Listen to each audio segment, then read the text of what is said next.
Ancient myths are full of stories of gods descending to Earth to mate with humans.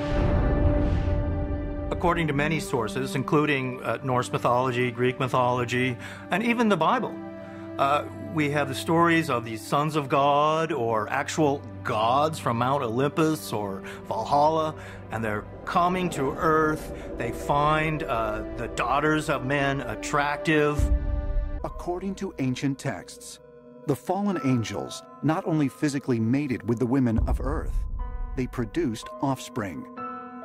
The Nephilim, a race of giants, similar to those portrayed in the story of David and Goliath. I pretty much agree with how they start off here. There are many texts from all around the world that do seem to be speaking of the same thing. I also think that because of the eerily similar themes in these accounts, it's not wise to dismiss them altogether as a common idea that you would expect independent cultures to invent. I think this topic is worth looking into in depth. Ancient Aliens seems to hold two contradictory opinions about this issue. On the one hand, they seem to be clear that they believe that extraterrestrials came to Earth in the ancient past and had sexual relationships with human women because they found them attractive. Ancient texts talk about the fact that whoever visited the Earth in a remote past, these gods, thought that Earth women were quite beautiful. So in many occasions, we find stories where those visitors essentially mated with Earth women. It was misinterpreted, misunderstood as something divine that came here. They were flesh and blood extraterrestrials. When you look at Greek mythology and many of the mythologies around the world, they have these stories of gods coming down from the sky and have sexual intercourse with these humans and, in a sense, create a new breed of human. When all these encounters happened, and when women slept with those gods, which can be found in multiple texts all around the planet, that those women actually had sex with extraterrestrials, not with gods, because gods do not exist. But the view that this event involved lust and sex doesn't fit too well with the ancient astronaut theory. They would prefer the view that what happened was artificial insemination. Today, artificial insemination. That's what happens today. You no longer have to have sex in order to have babies. We have the exact same description thousands of years ago, where women, without sleeping with anyone, all of a sudden became pregnant. The problem is that these texts are so clear that a physical desire for women on the part of the angels was involved. So in order to make artificial insemination appear in the texts, Ancient Aliens stoops to a new low. One of the Dead Sea Scrolls is called the Lamech Scroll. What is Lamech? Lamech was a shepherd. And one day Lamech, his woman, was pregnant. And he said to her, "This is impossible. I was not here for months." But his woman, with the name Batenosh, swears, "No one touched me." But Lamech doesn't believe his wife Batenosh, and he goes to his father, which was Methusalem. And Methusalem says to Lamech, "I can't help you. I don't understand this. I believe your woman, Batenosh, that nobody touched her, and I believe you. So what should I do?" So Methusalem goes to his father, the grandfather now of Lamech. His name is Enoch. Now Enoch tells to Methusalem that the guardians of the sky have made an artificial insemination into the womb of Batenosh, the wife, and he should accept this child because this child would be the father of a new human generation. And in the Bible, this is Noah. They literally lie here. I suppose that von Daniken is banking on the fact that not many people know about the text that he is quoting from, and so they probably won't check his facts. So I guess he feels like he can just straight up lie to people about what it says. Let me break down some of the deceptions in this clip. And one day Lamech, his woman, was pregnant. And he said to her, "This is impossible. I was not here for months."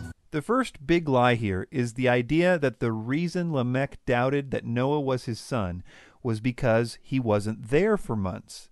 when the text clearly explains that the reason he doubted whether Noah was his son was because of the way Noah looked.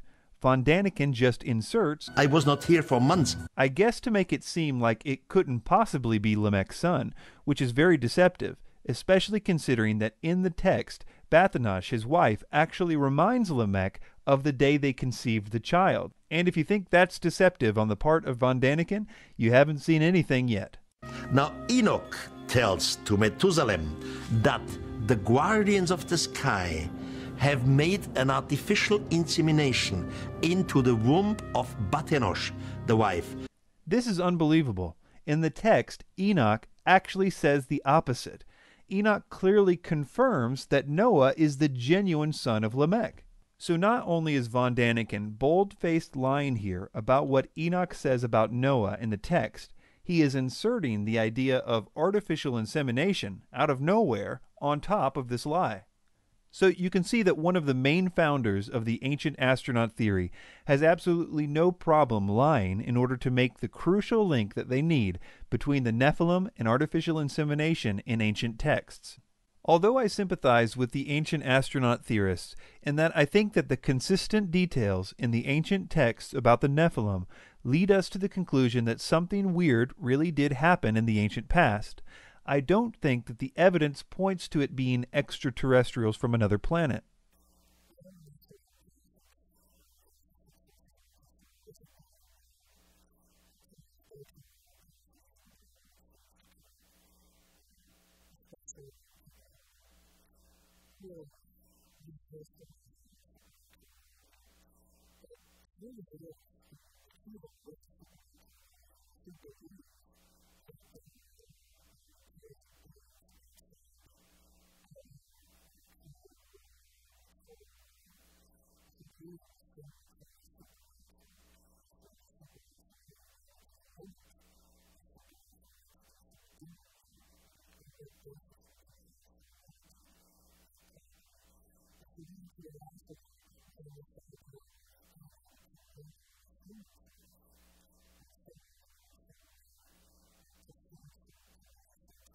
I think that we've already seen that they are being deceptive with the evidence that they present, but I also think that they are being deceptive with the evidence they are not presenting.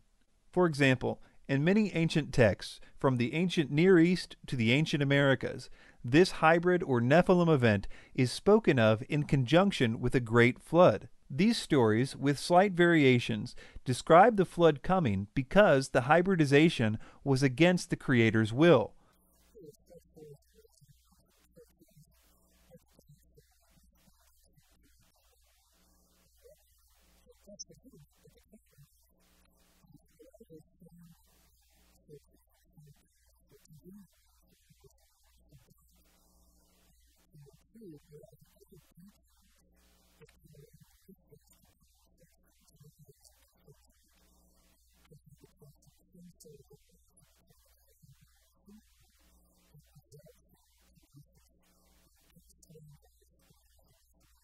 It's complex and pretty strange, but it's consistent, and it is a story that many diverse cultures have passed down to their descendants.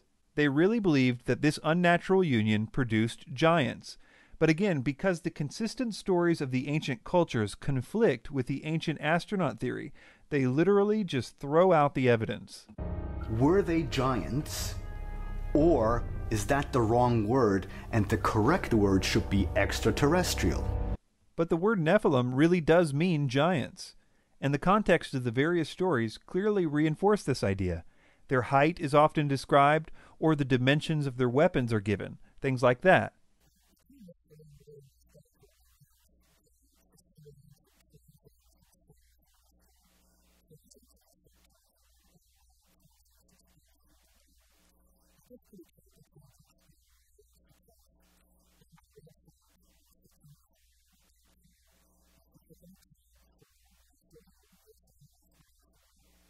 Part of the main problem, in my opinion here, is the differences in the definition of the word angel according to the ancient texts versus the definition according to modern pop culture. If you wanted to determine what an angel was using the Bible or other Near East text alone, you would conclude that they have fully functional bodies.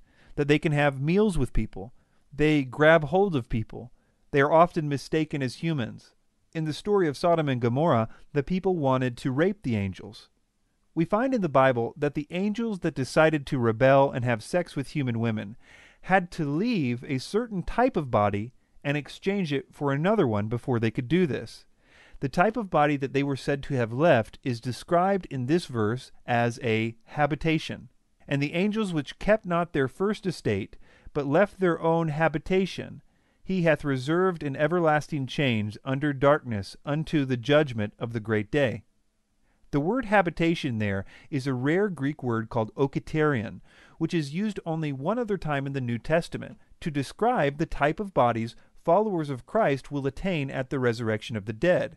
So basically, the angels were said to have left one type of body for another type, and the second type clearly was capable of sex and reproduction according to the Bible.